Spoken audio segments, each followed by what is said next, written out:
Cool. Before we jump into deep learning 2, do we have any residual questions from last lecture? We kind of went over a lot of content on Monday, so any questions right now? We'll also have time during lecture. Yeah. Office hours for now. Yeah, there's office hours today. There's an ed post on it from 4 to 5. The rooms and the times are posted on ed. Yeah. Cool. Cool. Brief outline. We're to do kind of warning, a little ominous, and then do some deep learning 1 review, math review, background, and then we're jumping to the back propagation algorithm, and then jump into kind of the meat of this lecture is like what's critical to modern deep learning, which consists of optimizers, batch norm, ensembling, dropout, skip connections, so forth. And then at the end, we'll do a little PyTorch and then a QR code for lecture attendance at the end. Cool. Warning, there's a lot of math in this lecture. For the first part of the lecture, we're going to discuss the backpropagation algorithm.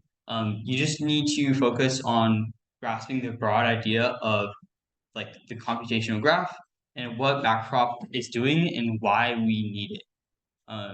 In the last half of the lecture, we're to have more of the meat, and it's going to be really critical that you understand the components I just mentioned on modern deep learning.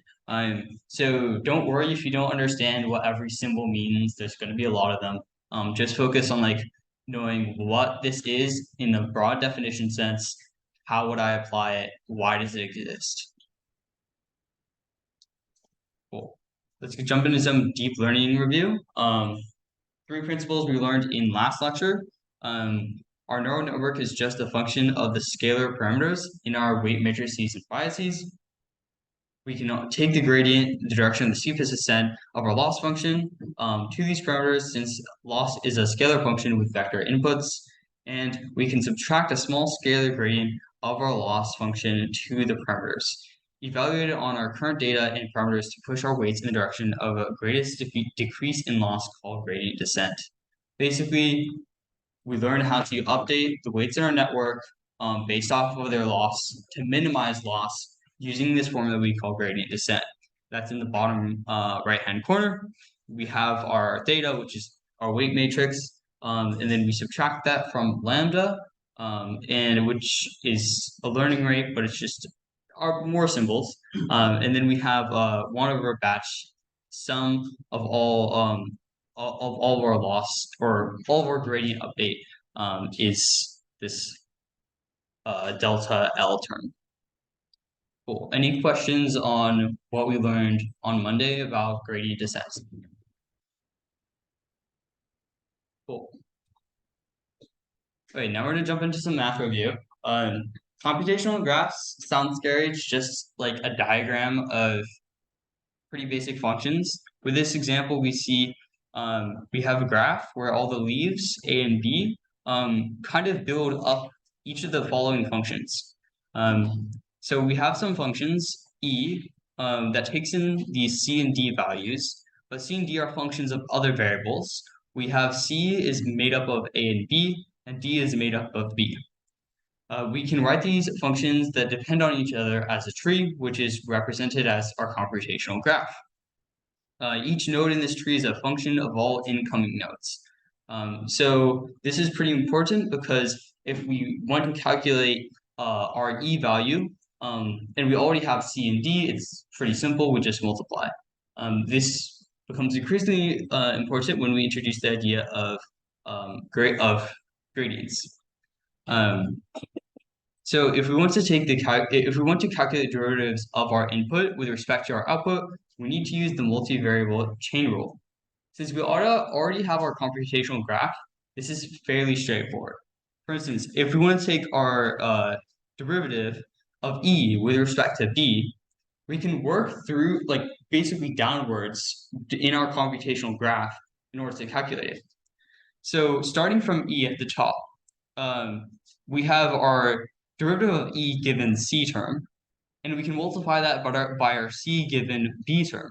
So we're just working down from the E function to the C function and all the way down to the B function.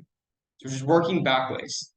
If we sum over all these unique pathways, then we can, from the input, starting our input at our E, and all the way down to our output, then for each path, we have to multiply these partial derivatives of each output node with respect to the corresponding input node. And if we do this, we can work backwards and calculate the derivative of E with respect to B using the different nodes that are the input nodes for the E function.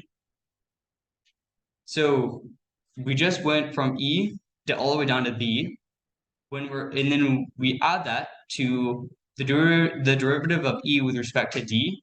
And then from D, we take the derivative of D with respect to B and we multiply those two values. So now we have the two components that make up our derivative of E with respect to B, and we sum those.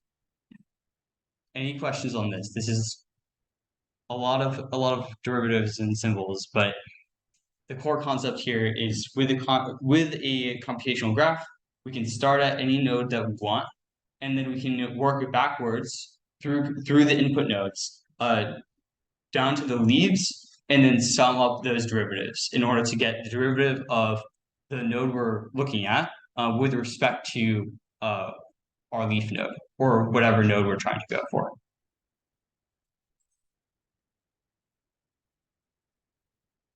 Okay. Yeah. Are we doing this to like find an optimal path through the input to the output, or? Yeah, good question. Why are we doing this?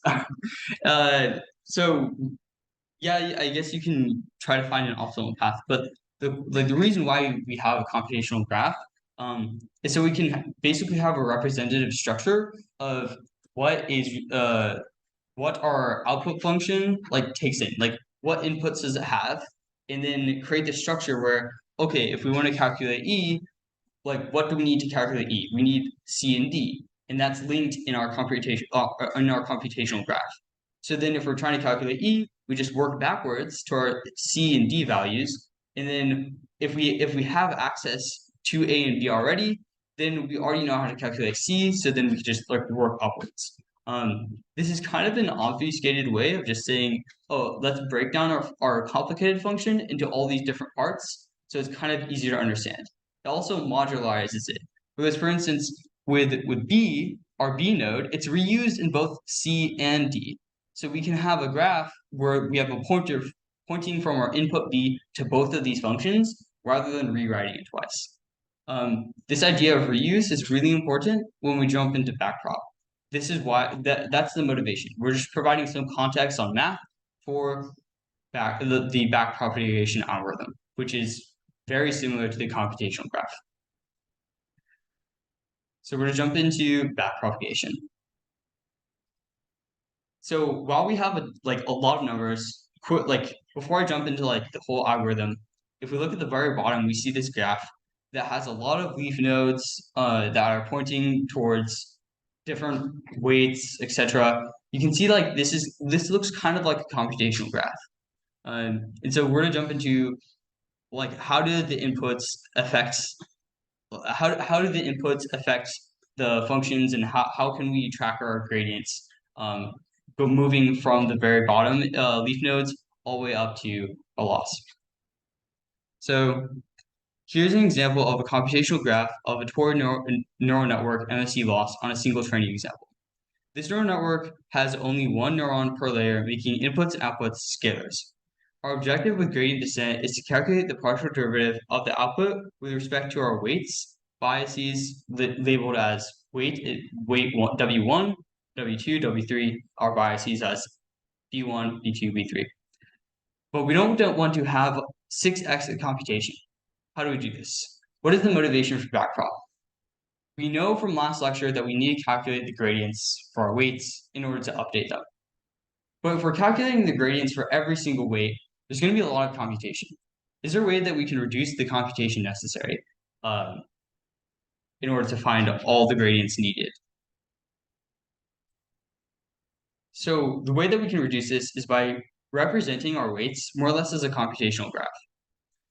So we can write out the chain rule for all of the weights going into each layer. and see if there's anywhere that we can optimize and save ourselves some compute. So our input X is going into our first layer. So this is a 3-layer network with 1 neuron in each layer. Our Z is going to be representative of a layer, so we have 3 Z's. And then we have our X, which is our input variable, going into the first layer, and then we have our weights and biases going into each corresponding layer. So W1, B1 going into Z1, our first layer, so forth. And then we have our ReLU activation functions in between each layer.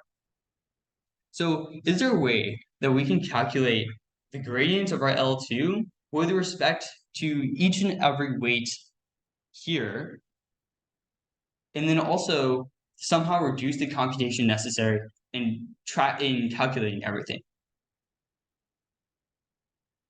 Oh, sorry, this is a little in the way.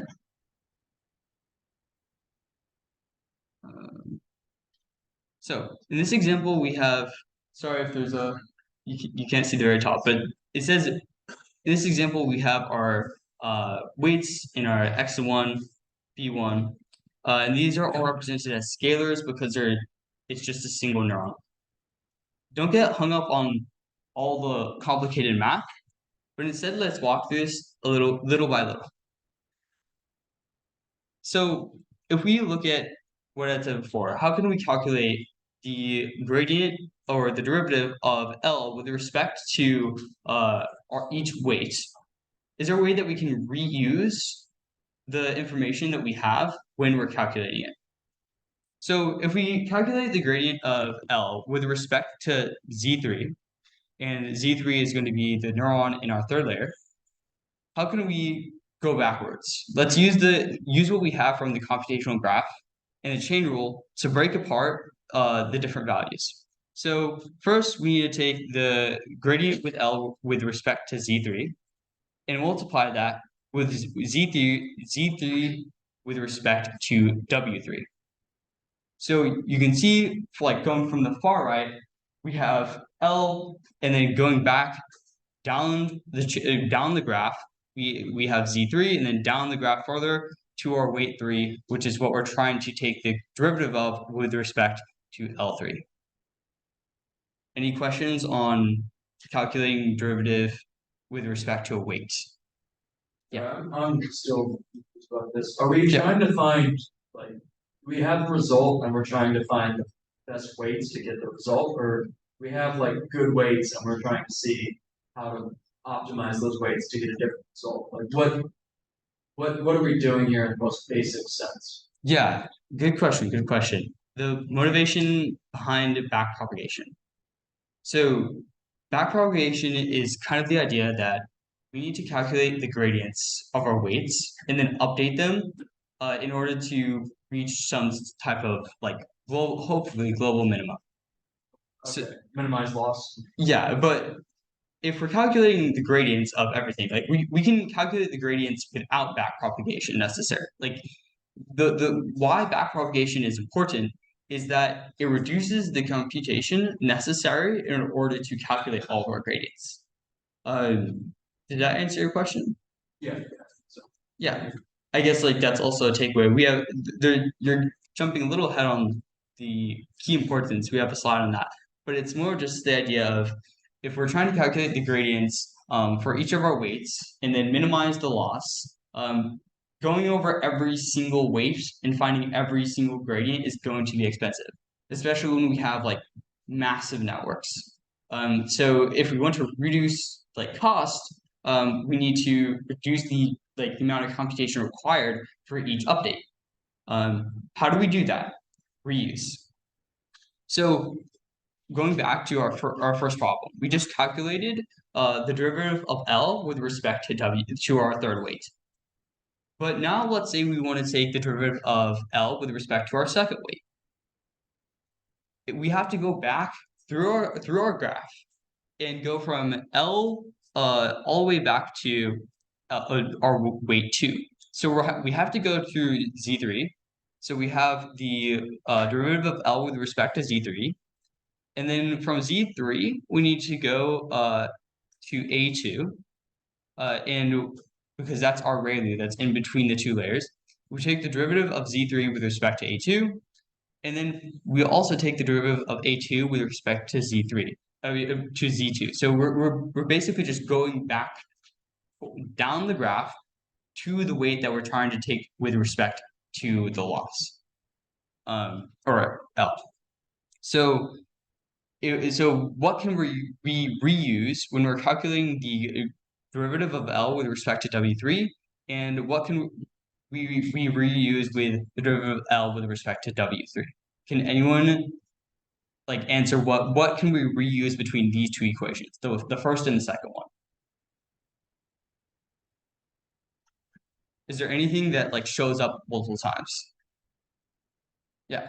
Partial of L with respect to Z. Yeah, exactly. So this partial we can reuse, and we can like this shows up in our computational graph because weight 3 was early on in the graph, and then weight 2 was later in the graph. So we had to go through this partial derivative of L with respect to Z3 in both of these computations. So now, instead of calculating this twice, backprop says, since we already calculated it previously, let's just save that. Let's cache that on the side and then reuse it when it's used again when we're trying to calculate the derivative of L with respect to W2. So, and this pops up again when we're trying to calculate the derivative of L with respect to our first weight. Because the first weight is so far down in the graph, we're reusing like a large chunk between our calculations for W1 and W2. And this scales. So the deeper our network goes, the more partial derivatives we can reuse. This is really important because when we have a larger network and it's not just a single neuron, we're not going to be using scalars, we're going to be using matrices. And when we reduce the cost of matrices cost a lot of computation for our computers to run. And when we reduce like large matrix multiplications, that's going to save us a lot of compute. Any questions on the idea of reusing derivatives by going backwards?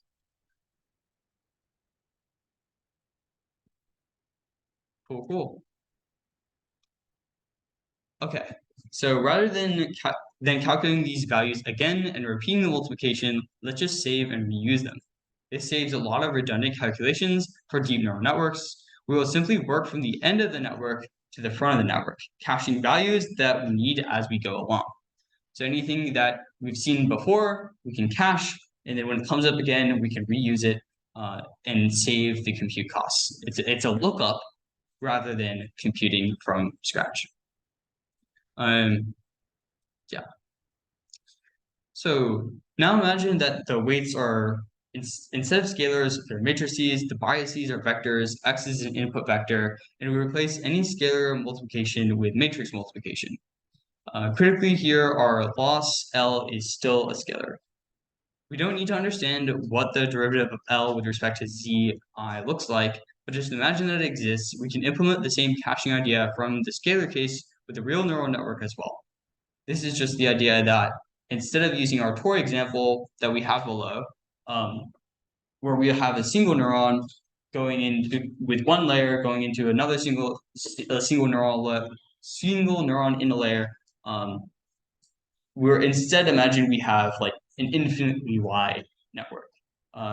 There's going to be a lot of values, and they're going to be represented as matrices, not as scalars. And this is going to cost a lot more compute to do all of our computations from scratch.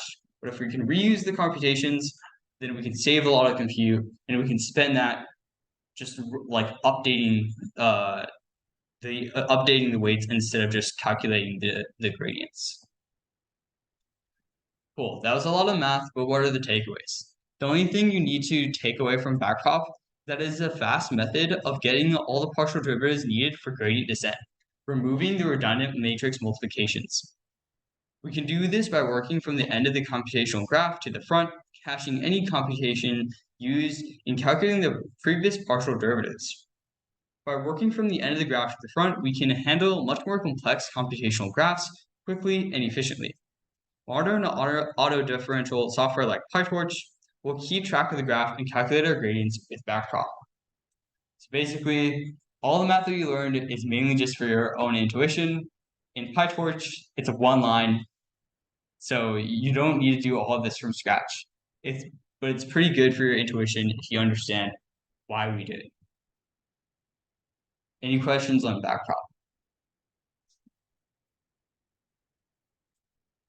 Cool. I'm not getting a lot of questions today, so I'm assuming you're all geniuses or you're just afraid to ask questions. Either way is fine, but ask if you have a question. Cool. Now we're going to go into optimization. So we established in Monday's lecture that we have this thing called gradient descent.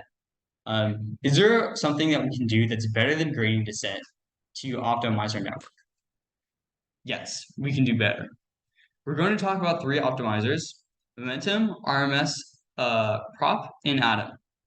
Not understanding the math in this portion is okay, but make sure you understand the intuition and the takeaway that's bolted in bold. There's a lot of symbols in these equations. It's okay if you don't understand the symbols. I think it's more important just know generally how each of these functions, and also know these names like momentum, RMS, prop, and atom. It's important that you know these because these are pretty standard. Cool. Now we have below here is the formula for vanilla gradient descent. We have our theta, which is our weights. We subtract that from lambda, our learning rate, minus our gradient. Sorry, I'm just checking time. Cool. And then that is our new weights in our network. And then we continually do this over multiple updates in order to reach some type of minima. Cool. Momentum. So what if we don't reach a minima? That's a problem. So how can we find ways of getting around local minima towards global minima, where local minima is this small divot you see in the top graph, where we see that our training run, our blue line, reached a local minimum. It's not the lowest loss that we can achieve. There's actually a lower loss centered at the 2 index. But how do we get there? Gradient descent, you can kind of imagine just like dropping like a lead ball. It will go down in loss, and then if it reaches a local minima, it will just hit the ground with a thud and do nothing. But what if we had kind of a ball that rolled when it hit the ground in a local minima? If it still rolls and has momentum, then perhaps it can get out of the local minima and over this hill that's in the loss and towards some type of global minima. So we'd hate for a small random local optima or random flat points to halt our descent. We're taking some inspiration from physics and a ball rolling with this idea of momentum. So the takeaway here is we update our parameters with a weighted average of past gradients. Technically, this isn't gradient descent anymore, but it works well with avoiding local optima. So we have the formula under the graph. What did we change from gradient descent? We can see the general formula for vanilla gradient descent on the second line, where we have our 2 thetas and we have minus lambda times our gradient.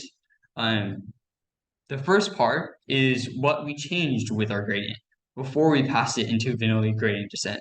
What did we change? We added in basically one symbol, this beta, and we added in this idea of let's take a running average of our gradients, and then that average is going to be added to our current gradient in order to give it some kind a baseline of speed. So we have on the left side of our gradient, we have beta times our g. This is the scale down from the previous weighted average. So we take our average gradient and we multiply this by some scale beta, that's a learned parameter. And then we add it to a 1 minus beta, which is our current gradient to our that's our current gradient that's being that's being scaled. Cool. There's a lot of formulas. Important, yeah. Take into account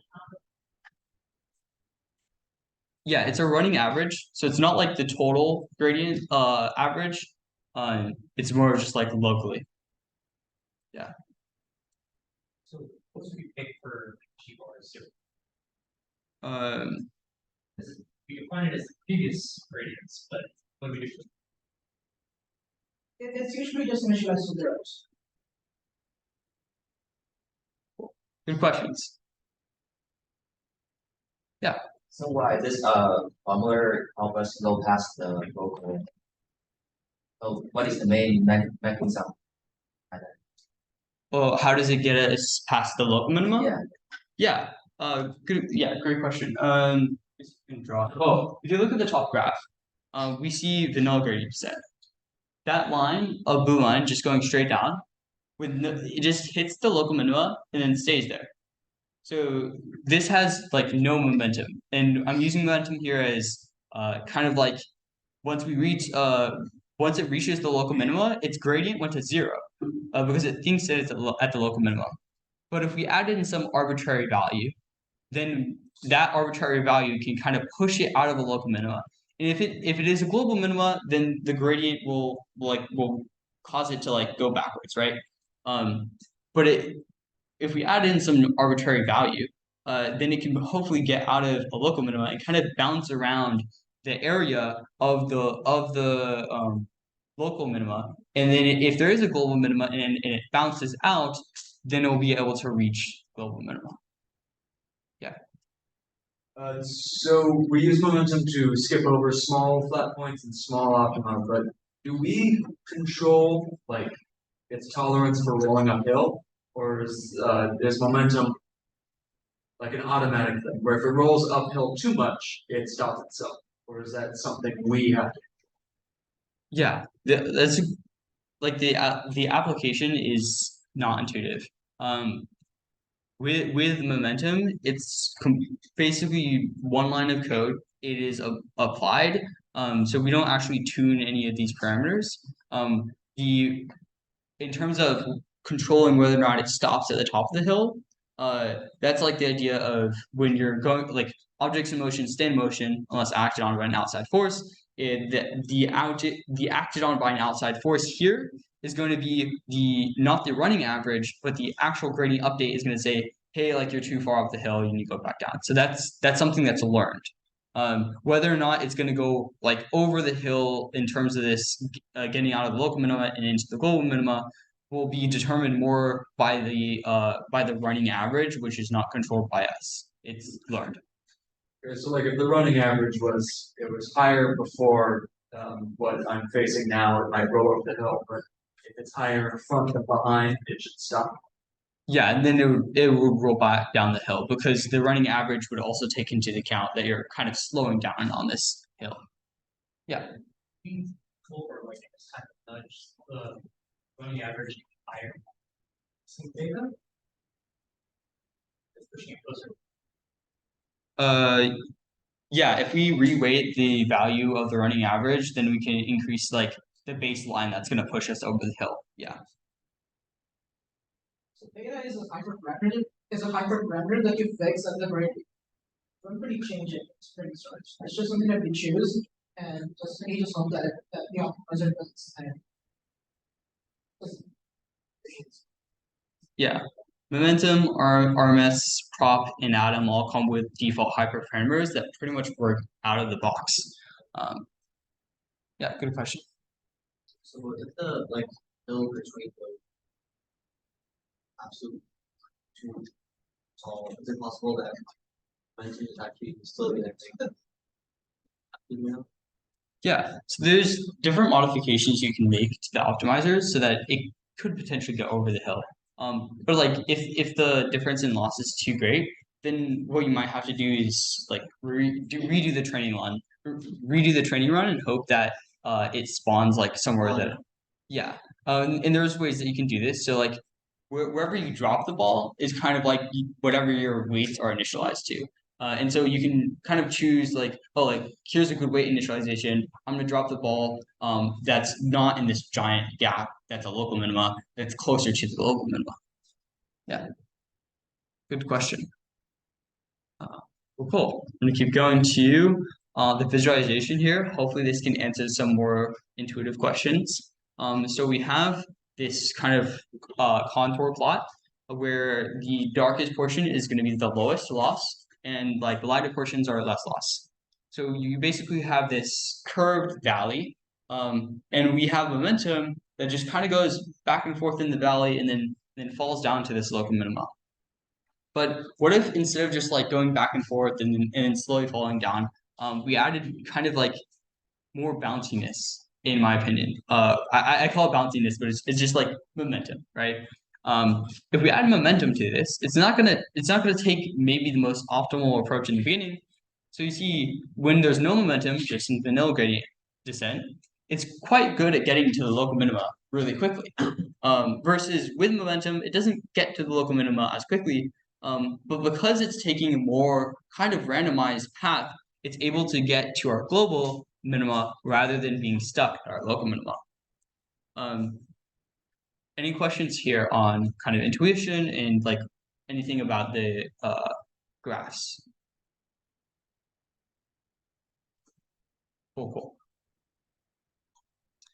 So we're just talking about momentum. Let's talk about RMS prop. So instead of keeping a weighted average of gradients, we're going to keep a weighted average of squared gradient components. We're going to divide our true gradient update by the square root of the weighted average of the squared gradients. The first equation ends up looking very similar to momentum since we're just calculating a weighted average, albeit a different quantity.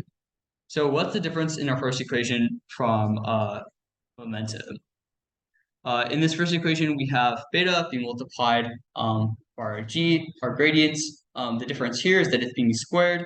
And then we have 1 minus beta. That's also the same as momentum. But what's different is that we're squaring our gradient update and scaling it. That's going to be different from momentum. What's a lot different is this bottom formula where instead of vanilla gradient descent, where we have just like our lambda times our gradient, we're actually going to be dividing our gradient by the square root of the gradient squared, and then we're adding in some epsilon. The reason why we add in the epsilon is just because we don't want to have a division by zero error. The epsilon is really small, so it doesn't really affect our calculations. It's just that we don't have like some massive error in our program, it just dies. So what's kind of the intuition behind this setup? What does it actually do? So there's two cases where it might be and is really important to add in this square term. So the first case is that gradients have been really small in the past. So for instance, with momentum, we're going to be taking a running average and then kind of adding that to our current gradient. But if our running average is close to zero, that's basically the same thing as vanilla gradient descent at that point. So how can we change this in order for us to handle these extreme cases? And then also another extreme case is what if our gradient is really big? Then our running average is going to be huge, and then instead of when we get to the global minima, it's just stopping. The running average is so large that it just like runs right past it. So how can we fix these two problems? Well, if we added in that square root term in the bottom formula, the square root term is going to the square root of the moving average will be a really small decimal. So in the case where we have a small running average, when we take the square root of it, it's going to be even smaller, and then we're to divide by that, so that's going to increase our gradient. So when we had a really small running average gradient, and then we divide by it, it's going to increase the current gradient update. So this is a way of kind of getting out of these small gradients. And then in the case where we have a very large gradient, the square root of this moving average will be a really large number, and dividing by it should decrease the final update step. So when we add in this square root term in this bottom formula, it's basically a way of controlling extremes. We don't want too large gradients, we don't want too small gradients. Is there a way to balance this out? That's by dividing by the square root of these gradients. Cool. Any questions on RMS prop? Or any residual questions about momentum? Yeah. So how do we know, like, in when to train our data, when I see like two extreme cases. Yeah. No, we have to task that. Yeah, so good question. Let's go back to this graph. At the top, we have our blue, and it's basically just falling down. That's gonna have a high running average. And because of that, maybe the high running average is gonna carry on. And so when we get to the bottom area on the right, the global minima, and our running average is high enough, maybe it like oscillates back and forth in the global minima. It never reaches the bottom. And so like how can we kind of reduce that crazy running average? We can divide by the square root in the update. And that will allow us to like handle that extreme. But then also if we go to this graph where we're kind of like nestled in this valley and our gradient update might be really small, how do we make it so that the update is still large enough to reach our global minima? This is a way of handling extremes and making sure that our gradient kind of hits the sweet spot of getting to our global minima. Yeah, this is like the counter to like what are the pitfalls of our momentum? RMS prop handles as pitfalls. Cool. Any questions about these two forms of momentum?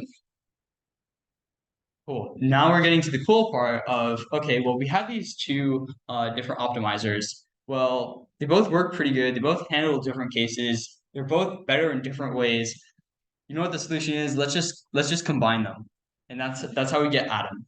We combine the idea of having momentum. We combine the idea of handling extreme outliers. And then we combine it into this one optimizer called Atom. And it's basically like one size fits all. It's the best optimizer, period. It's just default to use Atom with default hyperparameters. We talked about beta as a hyperparameter. We also have epsilon as a hyperparameter. We don't like basically they have already been established good hyperparameters for these, and you could just call like Atom as one line of code and it will work. It's pretty much a leading field of research. Well, one of the leading fields right now is like, oh, Atom has been around for a while. How can we improve this? But it is basically one size fit all, so it's a pretty great optimizer. So let's talk about how these were combined. So we have in the first equation, it looks pretty similar to momentum. What we're doing differently here is we're taking the first equation as the top part of the RMS prop, where we have our like the mean of GT plus 1 at the top of the bottom formula. And then in the square root portion, we're going to be adding more or less the RMS prop version of our gradient.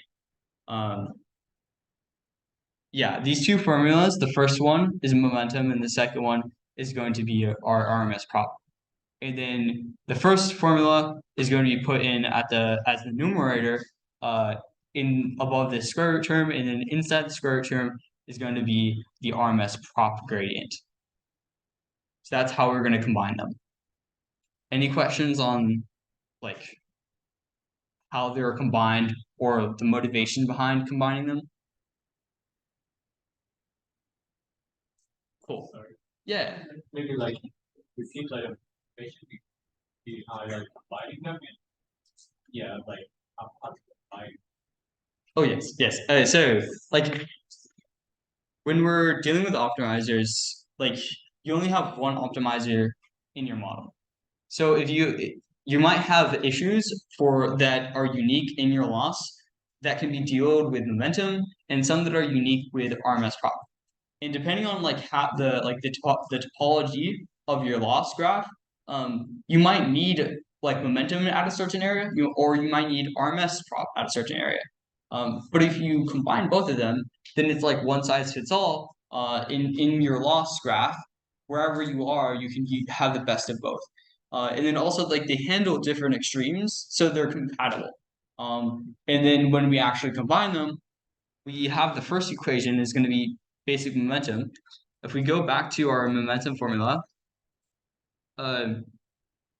we have like this first term GT plus 1, and then that's just going to be stuck into like vanilla gradient descent algorithm. So instead of putting the gradient descent, we put in this new gradient descent that we calculated with momentum, and that's just the novel thing or the new thing that we're introducing in this instance is the addition of our running average gradient. And then we put that at the top, like inside at the bottom formula. That's like the more or less the vanilla gradient descent formula. And then we put that into our formula, and then we divide by the RMS prop formula. Yeah, and that borrows a lot from the actual update formula at the bottom here in RMS prop where we have our square root. So yeah, it's kind of just like drag and drop. Yeah. Does that answer your question? I know it's a lot of math. Okay. You had a question?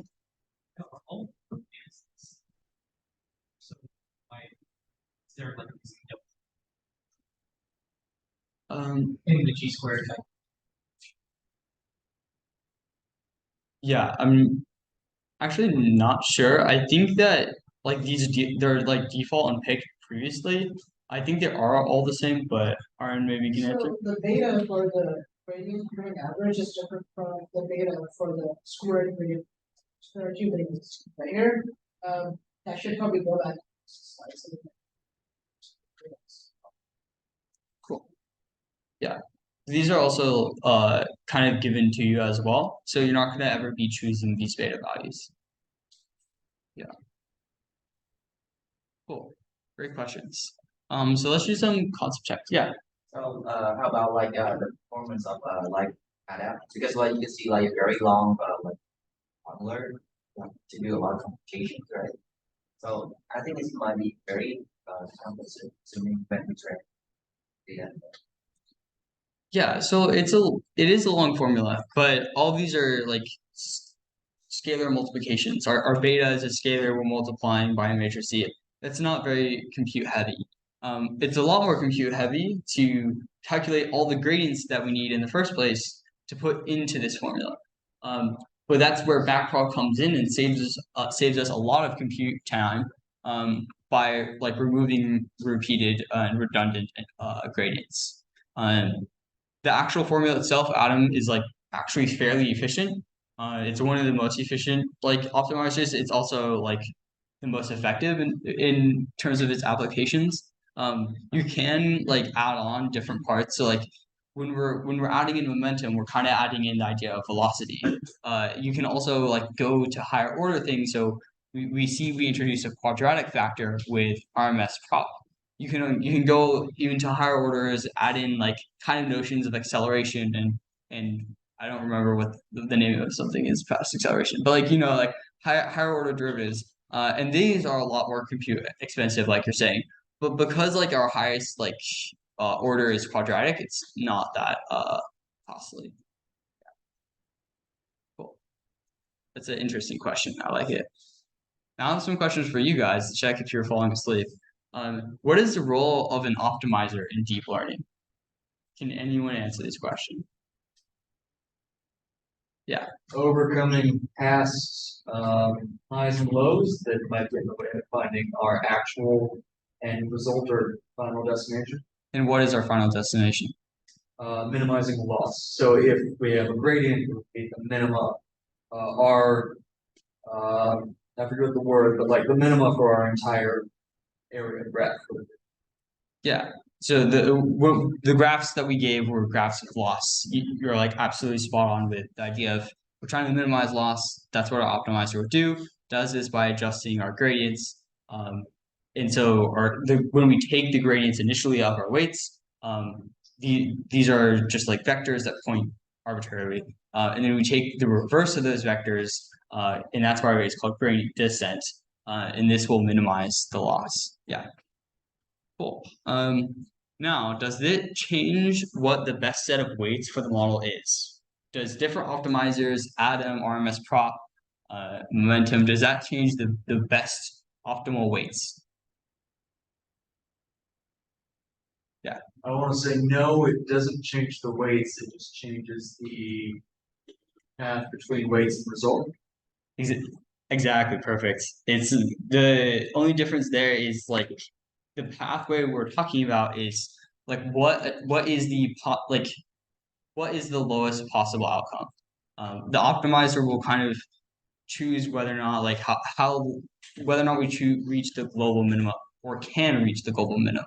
Um, if we're dealing with smaller models, the optimizer is not like doesn't matter as much if you can reach a global minima if the loss plane is like smoother. But when you're dealing with like larger and larger models, the choice of your optimizer does matter a lot. That's also why people just choose default atom. Yeah. So I'm going to quickly go over into the benefits of the different optimizers. Momentum prevents us from getting stuck in the local minimum. Yeah.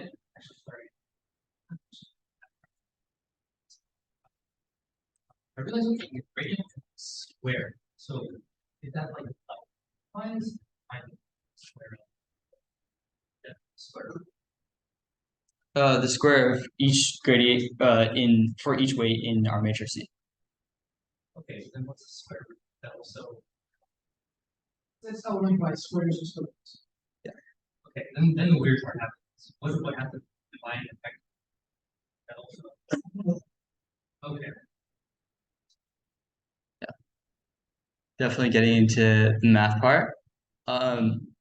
Briefly going over some takeaways. Momentum prevents us from getting stuck in a local minima. RMS prop prevents our gradients from getting too large or too small. And then atom has the benefits of both. I'm gonna go really fast here because I want to like cover all this content, but also we're getting close to 8 o'clock. So sorry about that. Normalization. So when we have our loss plane, we saw that we have a lot of divots. Like, is there a way that we can learn better from this if we can try to smooth out the plane? We can see in like the first graph on the right, our weights are kind of arbitrary. It's just like elongated for some reason. If we normalize it, then perhaps we can get this nice smooth circle. Normalization doesn't actually change our weights. It doesn't change the optimal solution. All it does is make our gradients nicer, and that makes it easier to learn. If it's easier to learn, it's going to be easier to reach a global minimum. There are two types of normalization. There's batch normalization and there's layer normalization. For CNNs and for computer vision in general, you're going to be using batch normalization generally. Batch normalization just takes element-wise each of our weights and then subtracts them from the mean of those weights and then divides by the standard deviation. So for a batch of neural activations after a layer, you normalize each neuron's output independently over the batch. This formula is basically applied element-wise to your batch. And then I'm going to skip over this concept check just so I can get to all the topics. And then at the end, we can ask any questions up here. Then we have layer normalization. So batch normalization is going to be applied. The two are almost exactly the same, except instead of normalizing over the batch statistics, we normalize over each individual's training features independently. We can still use parameters to rescale and rebias the data in the same way we did for batch norm.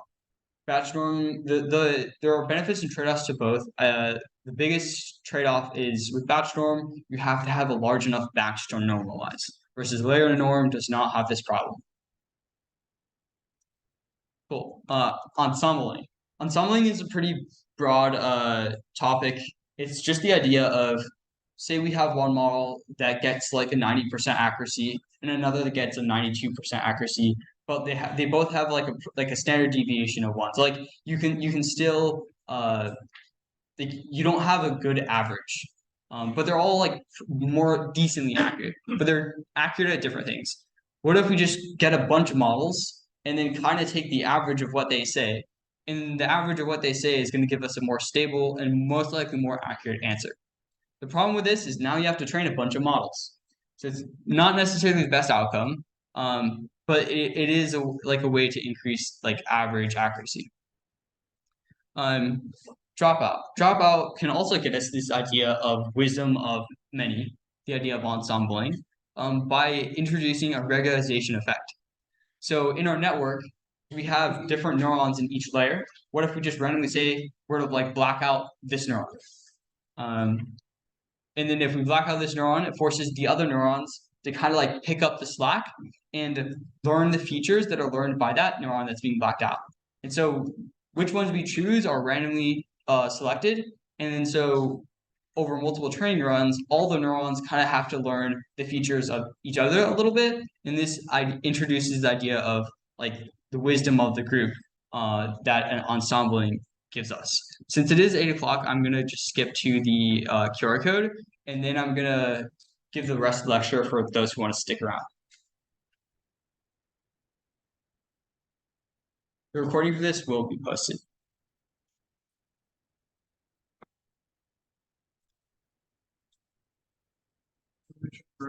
Yeah.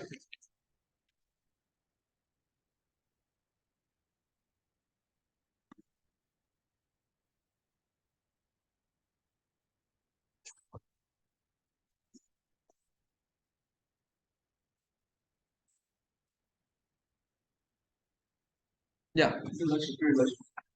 对。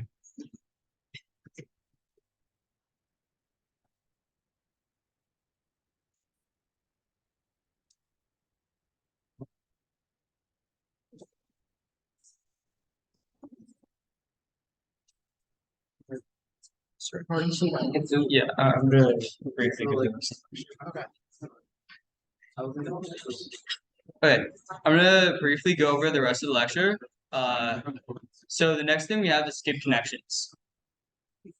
So deep learning has this idea that we can make our models arbitrarily big. But this isn't true because you can have problems later on. So like later networks might unlearn features that were learned earlier on. So what if in our second layer we learn like a really good accuracy for whatever results, but we have 5 layers in our network, and now we have to pass on this high accuracy through another 3 layers. So how about we introduce this thing called a skip connection, which skips over a layer and which allows us to pass on like well-learned features that were learned earlier in the network to the end of the network, so then it can provide good classification at the end. So here we simply add our activations from our previous layer to the activations of the current layer. You can choose to skip arbitrary layers before adding the activation back again. Just make sure to add before you go through to your activation function. Yeah. Is that overfitting or is that? Yeah, it can prevent overfitting, but the main reason is that if you have a very large network, earlier on in the network, you might learn a feature really well that correlates high to like giving you a high accuracy at the end, right? But now you have this feature that's highly accurate that has to go through your large network and retain its accuracy. And it will not do this because your weights aren't, all the weights in between are automatically set to the identity function. So you're to have a bunch of matrix multiplications by basically noise. You're introducing a bunch of noise to your like accurate feature. If you add in a skip connection, you just skip to the end with this good feature. This is also called the gradient advantage problem. I'm not too familiar, aren't you? Yeah, so the idea is that if you have a really big network and you were to back propagate through it, it's possible that your gradients will peak in size over time, such that by the time say the first few layers, the gradients are basically zero, like they're very close to zero. So skip connections sort of alleviate that problem a bit, like they provide better numerical conditioning, such that by the time you actually reach the first layer, you actually have the knowledge of the gradient that can help you learn something. We will see this idea again when we talk about something called the ResNet again, I think like in 2 weeks from now, and we'll go more into this. Yeah. So for skip connections, it is a little bit related to dropout, right? It's like both I'm trying to remove the one components that we don't want, right? So with dropout, it provides more of a regularization effect where you're zeroing out the weight for that batch. But with skip connection, you're still retaining the information. You're not zeroing it out. You're just passing it on to the next layer. So it is kind of similar in the way that we're not passing on information, but the effect is different. Yeah. Okay, so like when do we know like that feature or is well enough for us to skip and not for gradient? like not training on that feature anymore. Yeah, so the network, like the network here, you see it is being multiplied by the identity function with x and being passed on. You don't need like adding in the skip connection doesn't mean the network actually does skip it. It also doesn't mean that it learns the identity function because you don't manually like input x as the identity function. The network learns to do that. So it could learn to add in some arbitrary amount of noise, or it could learn something other than an identity function, which means that it wouldn't be a direct skip. So yeah, the network wouldn't always skip when you add these in. But this whole thing where we have the different layers and then the skip connection over these layers, that's called a block, and you're going to see multiple blocks within your model. So the network will have multiple opportunities to skip. You got a question? Or no? Okay. Cool. Yeah, we kind of went over the basics. Brief recap. You basically just learned a toolkit that you use for models. You learned about 3 different optimizers: Momentum, RMS, Prop, and Atom. Atom is going to be the one you're using for pretty much every network. We learned about normalization methods, batch norm and layer norm. You can add it after the non-final layer for better learning. We learned about ensembling, about the wisdom of the group. We learned about dropout, which allows us to introduce regularization to our network. We learned about skip connections, which basically says more layers. With skip connections, we can now scale our network infinitely, have a massive model, and if our network perfectly learns everything after the first 4 layers, it's fine because that's going to be retained throughout the next 16 or however many you add. Cool. Brief thing into PyTorch. PyTorch is very similar to NumPy. Basically everything that you learned today has a PyTorch equivalent. So like batch norm, for instance, is literally nn dot batch norm. And then also like with backprop, you also it's 1 line of code. All the stuff we learned about today has a lot of math, but the intuition is way more important because you're never going to be doing this math by hand. It's all going to be given to you. It's all code. It's much more engineering when you're doing these like kind of things like batch norm. You're not going to be doing it from scratch. It's not a math class. It's an applied. Cool. This is just some demos, but I think it's the PyTorch is covered a lot better in the homeworks. If you have questions about PyTorch, definitely post on Ed or you can ask me. For now, class is dismissed, I guess. If you have any questions, you can come up. Your first work is actually gonna be a question